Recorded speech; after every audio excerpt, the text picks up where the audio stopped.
Hello everyone, welcome to my homemade chef channel. ഇന്ന് നമുക്ക് mushroom കൊണ്ട് ഒരു കറി ഉണ്ടാക്കിയാലോ. ഇത് വളരെ പോഷകസമൃദ്ധവും പ്രോട്ടീൻ നിറഞ്ഞതുമാണ്. ഇത് വലിയവർക്കും കുട്ടികൾക്കും ഒരുപോലെ ഇഷ്ടമാകുന്നതാണ്. മഷ്റൂം മസാലയ്ക്ക് വേണ്ട ഇൻഗ്രീഡിയൻസ്: 250 ഗ്രാം മഷ്റൂം ഉപ്പും മഞ്ഞൾപ്പൊടിയും ഇട്ട് 10 മിനിറ്റ് ചൂടുവെള്ളത്തിൽ വെച്ചതിന് ശേഷം ചെറുതായി മുറിച്ചെടുത്തത്. 2 മീഡിയം സൈസ് സവോള ചെറുതായി മുറിച്ചെടുത്തത്. ഒരു ചെറിയ തക്കാളി ചെറുതായി മുറിച്ചെടുത്തത്. 3 അല്ലി വെളുത്തുള്ളി അരിഞ്ഞത്. ചെറിയ കഷ്ണം ഇഞ്ചി അരിഞ്ഞത്. ഒരു ചെറിയ പച്ചമുളക്. 2 ടേബിൾ സ്പൂൺ മുളക് പൊടി.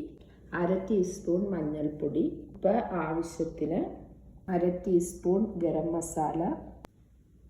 എണ്ണ ആവശ്യത്തിന്. കടുക്. 1/2 ടേബിൾ സ്പൂൺ കസ്തൂരി മേത്തി. 1/4 cup coconut milk. ആവശ്യത്തിന് കരിവേപ്പിലയും മല്ലിയിലയും. ഇനി നമുക്ക് മഷ്റൂം മസാല ഉണ്ടാക്കാൻ തുടങ്ങാം. സ്റ്റൗ കത്തിച്ച് ചീനച്ചട്ടി അടുപ്പത്ത് വയ്ക്കാം. ചീനച്ചട്ടി ചൂടായിട്ടുണ്ട്. ഇനി നമുക്ക് വെളിച്ചെണ്ണ ഇടാം. എണ്ണ നന്നായി ചൂടായിട്ടുണ്ട്. അതിലോട്ട് കുറച്ച് കടുകിടാം. അതിലോട്ട് നമുക്ക് സവോള ചെറുതായി ഇടാം. കുറച്ച് ഉപ്പ് ആഡ് ചെയ്യാം. അത് നന്നായി സവോള വഴന്ന് കിട്ടാൻ വേണ്ടിയിട്ടാണ്. സവോള നന്നായി വഴന്ന് വന്നിട്ടുണ്ട്. ഇതിലോട്ട് നമുക്ക് വെളുത്തുള്ളി ഇടാം. ഇഞ്ചിയും പച്ചമുളകും ഇടാം. എന്നിട്ട് നന്നായി കുറച്ച് നേരം കൂടി ഇത് വഴറ്റണം. എന്നിട്ട് നമുക്ക് മഞ്ഞൾപ്പൊടി ഇടാം.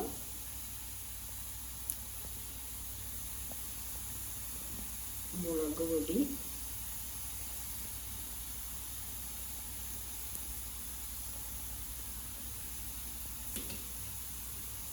ഗരം മസാല. ഇനി നമുക്ക് നല്ലതുപോലെ ഇളക്കാം. മസാലയുടെ മുളക് പൊടി മഞ്ഞൾപ്പൊടിയുടെ പച്ചമണം മാറുന്നത് വരെ നന്നായി ഇളക്കണം. ഇനി ഇതിലോട്ട് അരിഞ്ഞു വെച്ച തക്കാളി ഇടാം.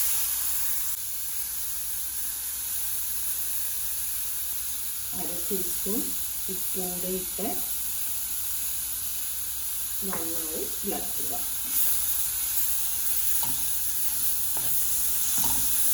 ഇനി നമുക്ക് ഇത് 5 മിനിറ്റ് അടച്ചു വയ്ക്കാം. ഇനി നമുക്കിത് തുറന്ന് നോക്കാം.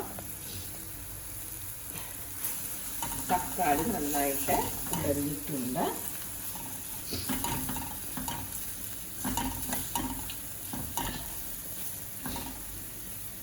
നമുക്ക് ഇതിലോട്ട് അരിഞ്ഞു വെച്ച മഷ്റൂം ആഡ് ചെയ്യാം.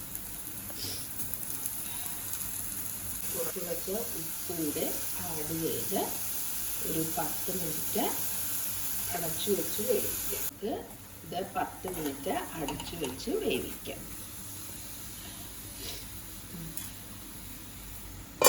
നമുക്കിത് തുറന്ന് നോക്കാം. ഇത് നന്നായി മഷ്റൂം നന്നായി വെന്തിട്ടുണ്ട്. ഇതിലോട്ട് നമുക്ക് കുറച്ച് കസ്തൂരി മേത്തി ഇടാം. അതിനുശേഷം തേങ്ങാപ്പാൽ ഒഴിക്കുക.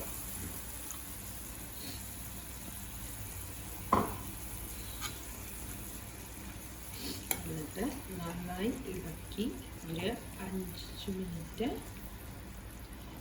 തുറന്നു വെച്ച് വേവിക്കാം. ഇതിലോട്ട് കറിവേപ്പിലയും മല്ലിയിലയും ഇടാം.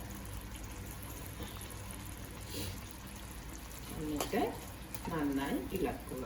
അങ്ങനെ നമ്മുടെ മഷ്റൂം മസാല റെഡിയായിട്ടുണ്ട്. നമുക്ക് ഇത് ഒരു പാത്രത്തിലോട്ട് പകർത്താം. അങ്ങനെ നമ്മുടെ ടേസ്റ്റി ആയിട്ടുള്ള മഷ്റൂം മസാല റെഡിയായിട്ടുണ്ട്. എല്ലാവരും ഇത് ട്രൈ ചെയ്ത് നോക്കിയിട്ട് കമൻസ് അറിയിക്കുക. Please like, share and subscribe my channel. Thank you.